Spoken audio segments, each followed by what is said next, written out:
Hello, everyone. This is criminal profiler Pat Brown, and I'm here to talk about after it's been out for a long time. Came out last, I guess, in 2024, Baby Reindeer. But I really want to talk about who are the real stalkers. Before I get started, if you're new to the channel, please do like and subscribe. Check my playlist. Do that. Okay. I did try to watch this movie when it came out because it was a massive hit, made Netflix a fortune. And it said, and I'm criminal profilers, people said, hey, Pat, you have to watch this. It's a true story. Okay. Now, some things are based on true stories. Some, there's all kinds of different methodologies shows use. If it's a documentary, it's supposed to be absolutely a true story, and they're going to present real people and not fictionalize. If it's based on a true story, it could be a true story gave the idea, and then they made a fiction story. This is presented as a true story, not a documentary, but a true story, meaning that the things within it are actually true. So I was asked, Pat, can you check it out? I'm like, all right. So I started watching it, and I hated it right up front because I didn't buy the story. Right in the beginning, I just didn't buy it. Now, I want to say this. I have been a victim of stalkers.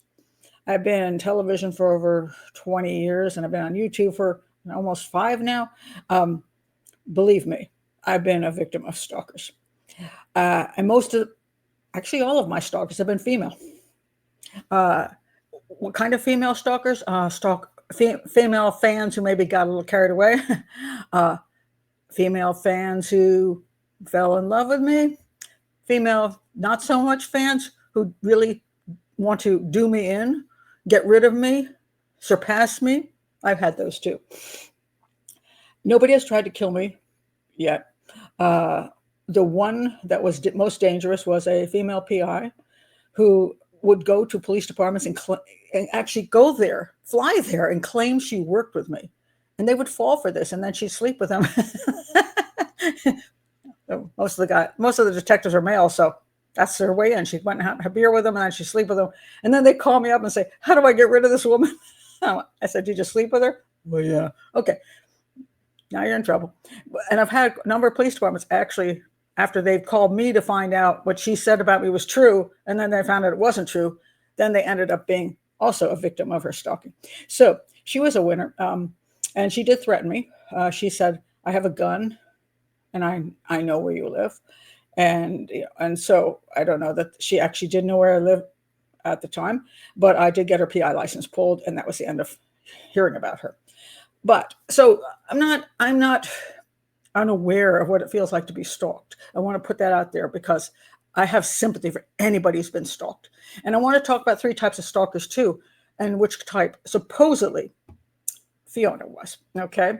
Now, 3 types. One is your ex-boyfriend, your ex-girlfriend, your ex-husband, ex-wife, whatever the ex was. And you're broken up. They are the most dangerous of all because they don't like losing. They don't like losing you. They don't want anybody else to have you. And sometimes they will come after you and kill you. Sometimes they will call up and say, look, I know we're not together anymore, but can we just meet one more time for closure? And so you meet them for closure and they strangle you. They get closure. Some will they will stalk you until you go to the courthouse, and they'll shoot you down in the courthouse parking lot. They are the most dangerous. Absolutely, for sure. Your next group, well, they would be what I would call faraway fans, in the sense that there's some obsessed person could be a distance, who watches that person on television and wants to be the one to be the last person they see. And they also want their picture next to them forever, for eternity, in newspaper and media. The guy who shot John Lennon, that's what he got. There was a guy who came and stabbed up Rebecca Schaefer, an actress. She died. He is forever linked with her for his last moments with her. Ooh, you get that type. Then you get another type, which is more of somebody who's their life is a little bit lacking in something, and they glom on to a person that they could be on. It could be a person like myself on TV or on YouTube, and or it could be somebody that has run into you someplace. Like this guy says they met at a bar, and she does agree with that, by the way. So that somebody started hanging in your vicinity, and they began to like you and feel a connection to you, and so they got a little bit carried away with it. And I say carried away with it because there is a line between getting carried away and becoming a full-fledged stalker. I've had quite a few people get carried away with me. They have sent me an email every day for months and months and months. And if I added them up, yeah, there will probably be a couple hundred of them. I've had people send me presents. So I've had those that have gotten carried away. Are they to the level of stalking? It's not quite that yet. Stalking gets to a point where the person is so obsessed with you and wants to take over your space to the point where you cannot get away from them in any way, shape, or form. They find a way to get you. And that will be, it could be through voicemails, it could be through emails, it could be through sitting outside your house, it could be showing up at every place you are. That becomes a real stalking issue. The question in this whole case is that what Fiona Harvey was? Now, her name is Fiona Harvey, and just so you know, this is Richard Gadd, okay? Richard Gadd is the writer and the main character of Baby Reindeer. And this is the actress, but this is the woman he based it on. Now, I want to read you a little thing first, and I'm going to go into the bunch of stalkers, which is, she's obviously the one everybody thinks was the stalker that stalked Richard. And I'm going to show you what's happening to her, which is kind of incredible. So she's the one that the show is made on. And it says this: following her interview with Morgan. Oh yeah, she went on Piers Morgan and came out of the closet, shall we say, that, hey, that show, Baby Reindeer, it is about me. And the reason she said she came forward was because she was being harassed by internet sleuths. Harassed. They were finding all kinds of things about her. Then they were sending her messages, calling her. Oh yeah, internet stalkers. All of you internet sleuths, you're stalkers. You say, I hate this woman because she stalked this poor man, and then you stalk her. You know, who do you think you are? Why are you stalking somebody? What is it your damn business? If he was stalked by her, he had opportunities when it happened to go to the police, which he and report her, get her. What? That didn't happen. Was she possibly stalking him? Maybe. Or is she just annoying? Maybe. But who are you internet sleuths who have nothing to do with either one of these people? Because you see a Netflix show, you think you have the right to out her and then go after her. And I have seen the nastiest stuff about her. And check this out. Fiona Harvey. One of them, I'm not sure. I think it's maybe the top one, has almost 50,000 followers. People think it's the real Fiona Harvey. So all these fake accounts are on Facebook, and they're taking, in the movie, they showed how she sometimes didn't either spell well or type well. I don't know what it was, even though she's supposedly a lawyer, and she had these bad spellings and stuff. So one of them has nothing but bad spellings through the whole thing, and I think it's a fake account for sure. They're harassing her with these fake accounts. People are gaining more and more anger and hatred toward her, and they are stalking her and harassing her. I mean, it's amazing that people who are anti-stalking are stalkers. Unbelievable, just crazy. So those people are out there. So when this came out, though, she had not been outed yet. He did this show, and let me say what this show is. Okay, so Baby Reindeer opens with the line, "This is a true story." Netflix, shame on you. because you never did vet anything well enough, in my opinion. And you had no reason to say it was a true story unless you proved every part was true.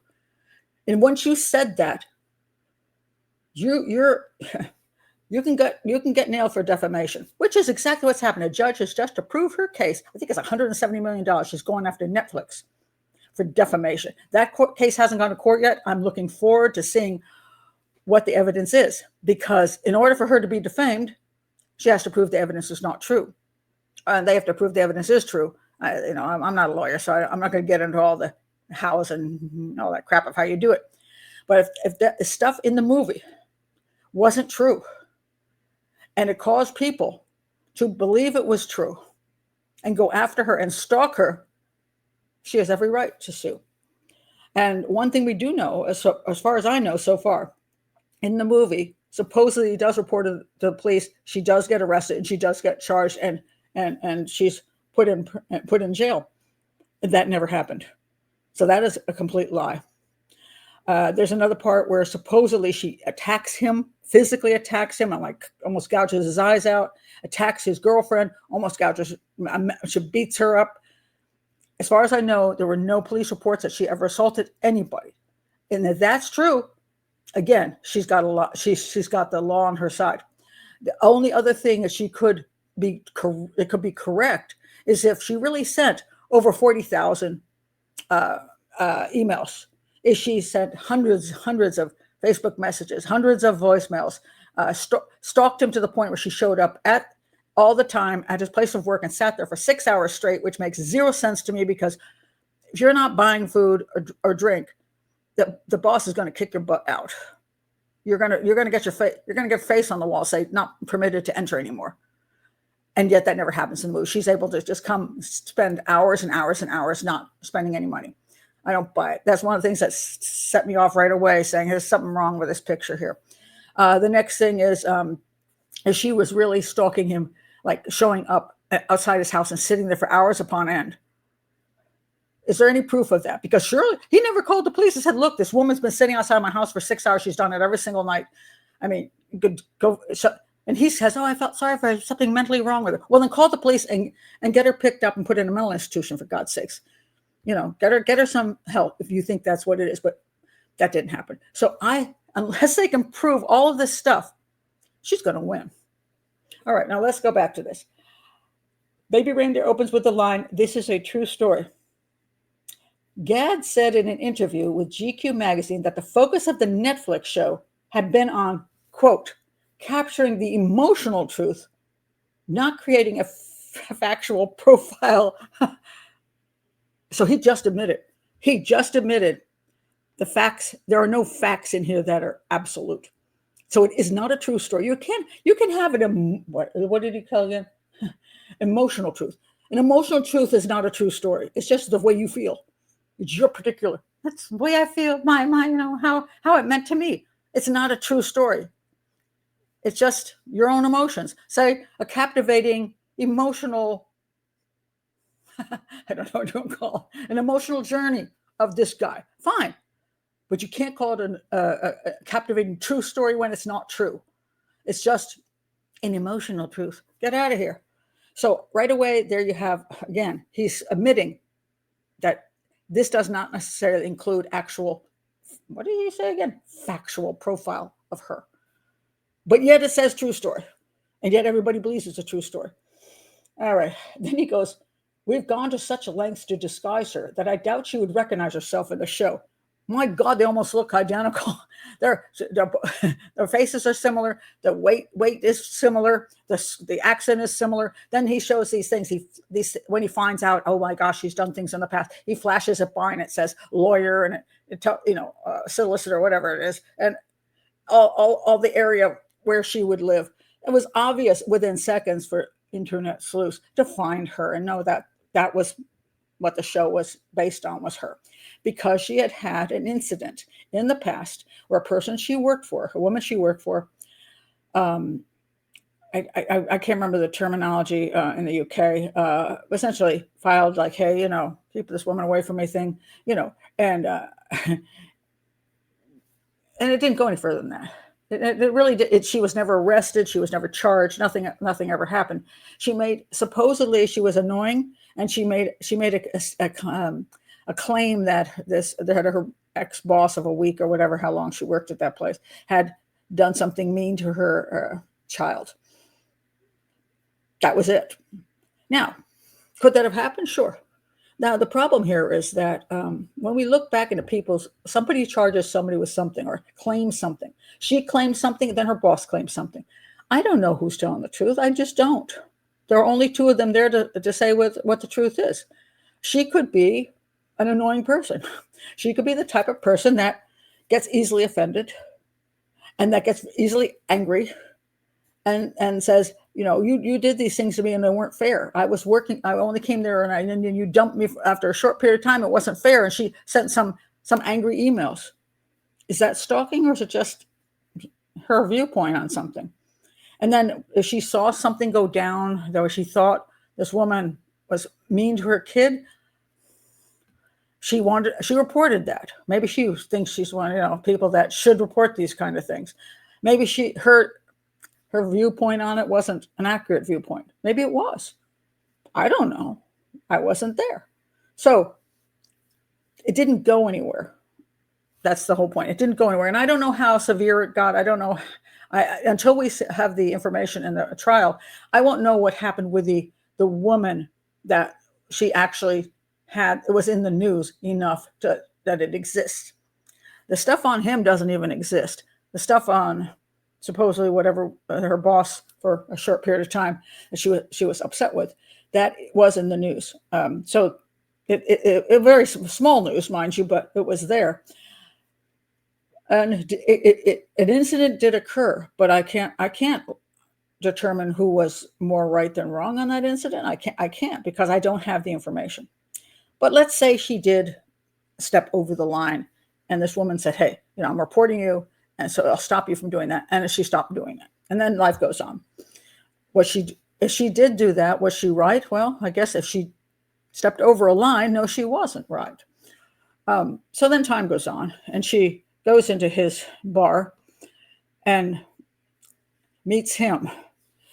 And now we have the story that he tells about her. And I don't buy it. I just do not buy it. Now, one thing I want to say, I've looked at some of his comedy and I think he sucks. But I'll say this, I think he's a very good actor. Okay? I think she was a great actor. I think he was a great actor. I think he's a good writer. If this was 100% fiction, I'd say, good job. Even if it was fiction, but some of it was from your past, you mix things in. And by the way, if you're going to write fiction, and a lot of people who write fiction, there's a lot of nonfiction in it because that's your experience. So you weave it into your fiction. You want to do enough so that people don't go, "Oh my God, was that your mother? Oh my God, was that your ex-husband?" You don't want to make it so obvious that you harm other people. Not only the person that you're portraying in a horrible way, but those persons' relatives, their children, whatever. I mean, it's cruel. And it's very narcissistic. So if he had written a very fictionalized story where you could not tell who was what, it was just very fictionalized, okay. But that's not what happened. He took what appeared to be or who was a real person, was easily identifiable, and he took whatever happened and I think blew it way out of proportion, because he did not report it to the police. She was not arrested. She was not convicted of anything. And there's no evidence that she beat anybody up. So I don't know how much of what he says, and say it's his emotional truth, is anywhere close to true. And if he's doing that, I question who's a stalker. In other words, did she come into his place and he's a comedian, he thought it was fun to make fun of her or pull her along because she was sitting there, and she thought he was cute, and they were having fun talking. And she's like, "Oh my gosh, I like this guy." And, and then he's like, "Oh, I like you too." And did he pull her along, encourage her because it amused him? In the movie, he actually says he wonders whether that he became obsessed with her because she said things to him that made him feel good. Because she was so obsessed with him, it made him feel important. Well, if that's true, then how much part are you playing in creating this scenario and continuing this scenario? So, because you can stop things and you didn't, according, in the movie, you could have stopped things way sooner. There's ways to do things. You can, emails. Nowadays, you can just block the emailer. Maybe if you can't block the email, you just never respond. Or you can change your email address. Don't let them know. Change your phone number. Don't let them know. There are ways to. Facebook's easy to block. You have to have Facebook friend has to be accepted. If she ever contacted you on Facebook, dude, that's your fault. And that means if you allowed her to contact you on Facebook, you encouraged it. That doesn't make her a stalker. That makes you partners. So the things that he claimed happened, the way she behaved, I don't buy it for a minute. Do I believe that she could have been? Is she a little? I saw her on Piers Morgan. She seemed kind of she had this personality. She seemed a bit aggressive and very strident. I almost wondered whether she was a little Aspergery because she didn't seem to have the social skills. I've seen a lot of now most of the time, by the way, true stalkers are psychopaths. He would say, oh, she needs help. She's psychotic. No, she's not psychotic. If she was truly stalking to that level, she's a psychopath. And I didn't see quite that in the interview. I saw more that she didn't seem to have a lot of understanding of just social interaction. Of course, she was on Piers Morgan. Piers Morgan's a difficult place to be. You're under a lot of stress. Sometimes you'd fall apart because you're on camera. And it's not as easy as people think. Because you think, oh, it's going to be fine. You get on camera. The minute they start rolling, you're like, oh, deer in headlight thing. And then you can't think straight. So she did trip up a bit and seemed like she changed her story a little bit as she went along, as Piers interrogated her, essentially. Did I feel warm and cuddly toward her? No. I personally don't think I want to hook up with her as a friend. I think she'd be difficult. But difficult is not the same thing as being a stalker. So just because somebody comes around once in a while and sits there at the bar and talks to you, just because for whatever reasons they know your email and they send you some emails, or you're on Facebook, so they Facebook friend you and you don't block them, and they say, hey, doesn't make you a stalker. But you can be very annoying. Believe me, you can be very annoying. And the person has to decide how much of the annoyance they want to put up with. And I've had quite a few people that have been both turned out to be friends, people who've contacted me a lot through through YouTube, and way even back in the days of television. I had people contact me, and some of them quite often. And some of the people I became friends with because they were nice people. They were like they wanted to communicate, and we ended up communicating and had a great time, became friends. So they weren't stalking me, but they were communicating with me a lot. Then there's other people who communicated with me a lot. And I'm like, okay, then I have to shut this down. This person's obsessed. They're making me like the focus of their day. It's not healthy for them. If they're not psychopathic, it's not healthy for them. If they are psychopathic, I got to shut it down so that they don't continue to a point where it becomes dangerous. I don't know what she is because I haven't seen the evidence yet that she truly stalked him more than she was annoying. I'm waiting on that. Now, one other thing he did, which really bugged me in this whole thing. Again, I don't think he's a good comedian. I think he found he wasn't a good comedian, and he's more of a performance artist. Wants to do crazy, wild stuff. That's what performance art is about. This whole series is a performance art, in my opinion. It's exaggerated. It's everything that could go wrong. Every emotional problem he has. I mean, he doesn't know what his sexual choices are. He's raped, supposedly. He's stalked. I mean, this guy's got every problem anybody could have, and that's why people love it. They're like, oh my God, he's so honest. He's so open. It's the most raw and open thing I've ever seen. No, the dude's acting. Do you not understand he's an actor? And they're like, see, now, and it resonated with a lot of people who have truly had problems with stalking or sexual issues, where they've been groomed or they've been they've been stuck in relationships where they feel like they did not have the right to say yes or no with sex. I mean, there's all kinds of people have problems. And they related to what he was saying. And he knows that. That's why he wrote it that way, folks. He wrote it because he wanted a hit. He wrote it because he's an artist and he is an actor. And he put all these things in there to grab everybody's attention and to make everybody go deep inside themselves. He could cry and everything. He's good at it. Very good at it. But doesn't mean it happened the way he says it does, because he knows what strings to pull, you know? So he has this thing about, he's going to become a writer, comedian, whatever. He meets this guy, and this guy has some power within the industry. And an older man who's like 55, I think it's 55, and he's whatever he was in his 20s at the time. And so the guy takes him under his wing, and he brings him to his home, which is a really nice place. I mean, it's really well decorated and all that kind of stuff. And he hangs out with him and makes some tea, and then and then they have some alcohol. They eventually go into drugs of all kinds of sorts, you know. So now he's taking, date rape type drugs. He's doing LSD, all kinds of crap with this guy. Now, mind you, this doesn't start out right away. So he talks about how he was groomed. This guy brought him in and he worked with him for a really long time before he eventually could do some of these sexual things with him, offering him, in other words, a chance to be famous. And he said, I was more interested in fame and becoming successful than anything else. So basically he's willing to prostitute himself, is what he didn't say, but it was true. So he kept going back to this guy's place because he wanted what this guy offered. And he did the drugs willingly. Nobody forced them on him. And I will tell you this, I've described this so many times, and people don't get it who don't understand how things work. This is me when I was 19 years old. I know I don't look like that anymore, damn it. But anyway, that was me when I went to Hollywood. I was in Hollywood for a year. I was modeling and trying to become an actress.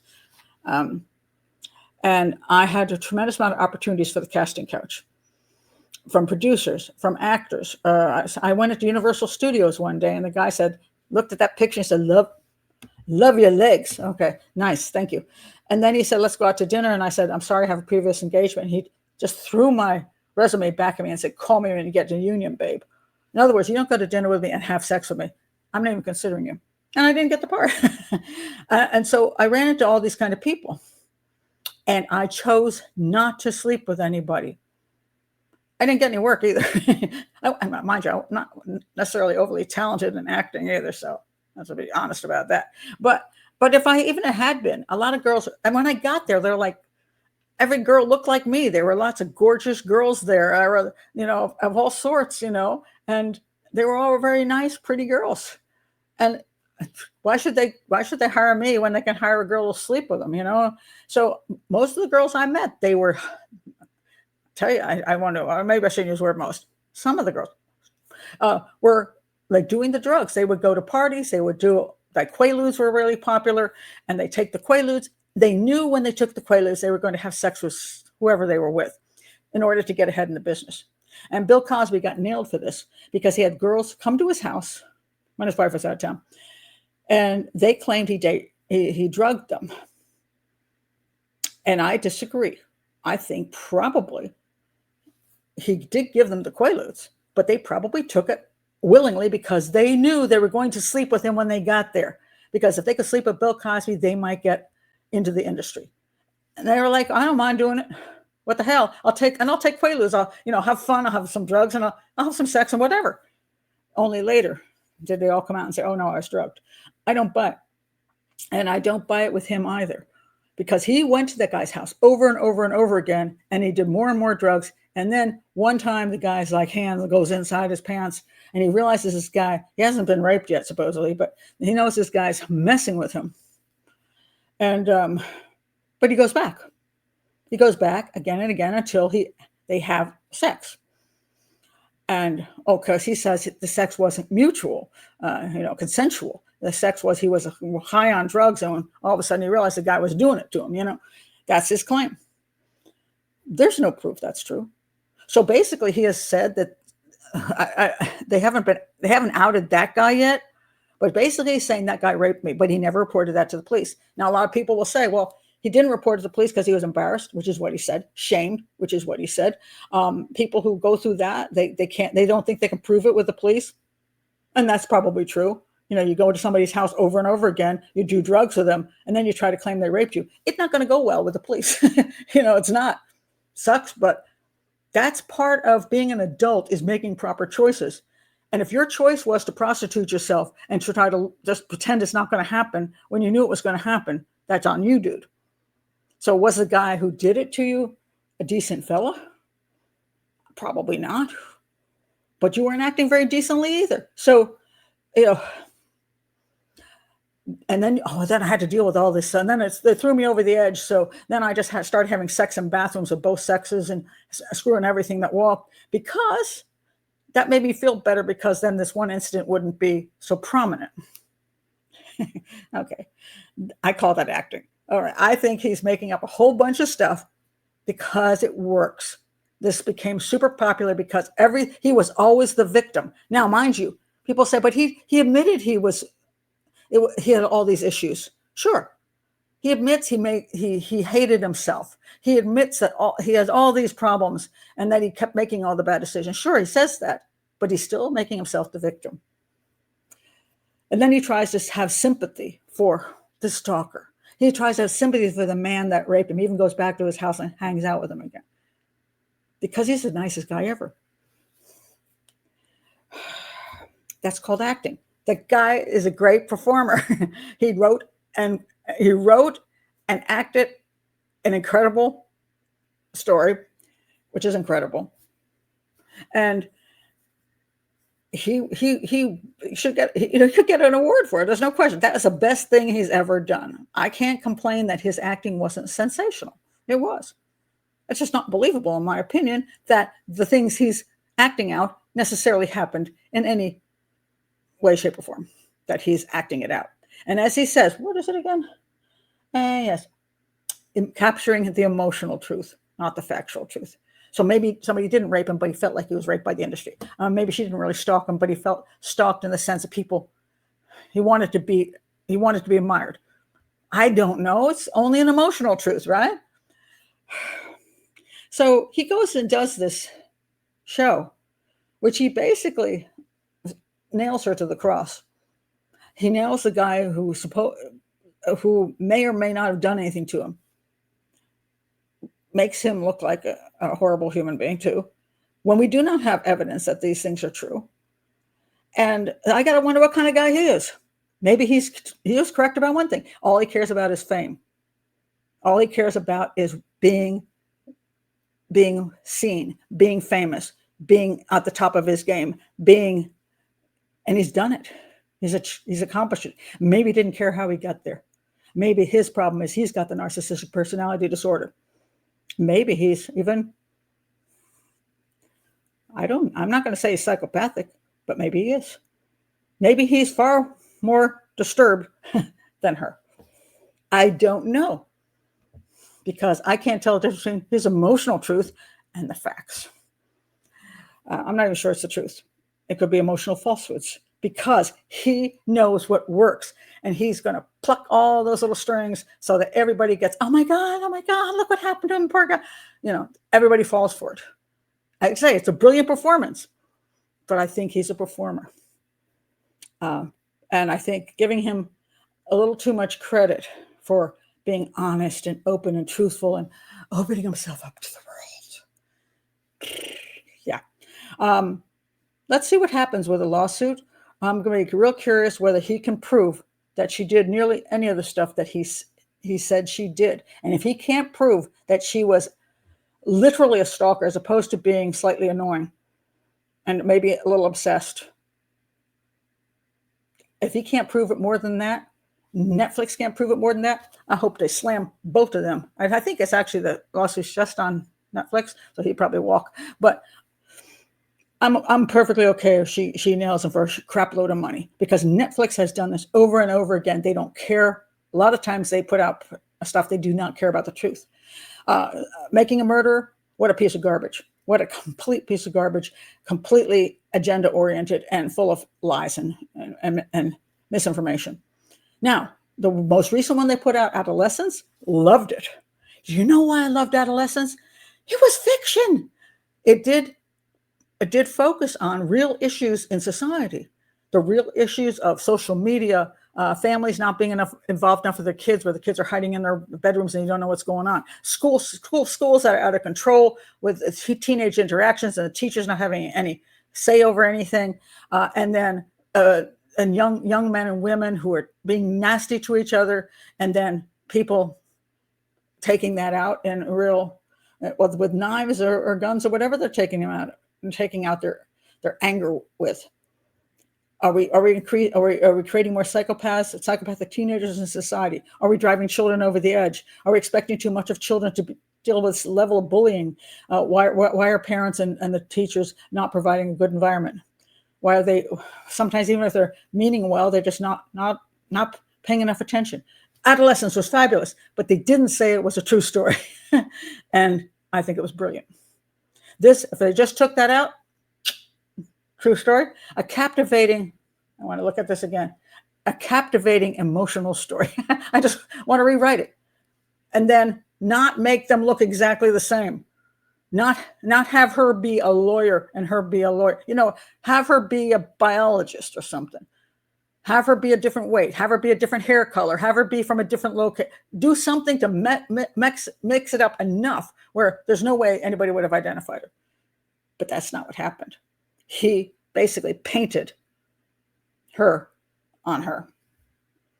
And so did Netflix. So I'm looking forward to the trial. It'll be very, very fascinating. I won't say any more before the trial, but after the trial comes out and we get the actual evidence of what she actually did, what they can prove she did, as opposed to being maybe somebody some people think is unlikable, or say a little obsessed, or maybe a little autistic of some sort. I just don't know.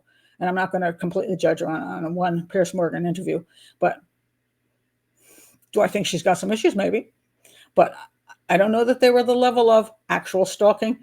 And if they were, dude, you should have actually done something to report it, like you did in the actual movie that's based on a true story. Oh no, I'm sorry, it is a true story, but it isn't. Anyway, those are my thoughts on this.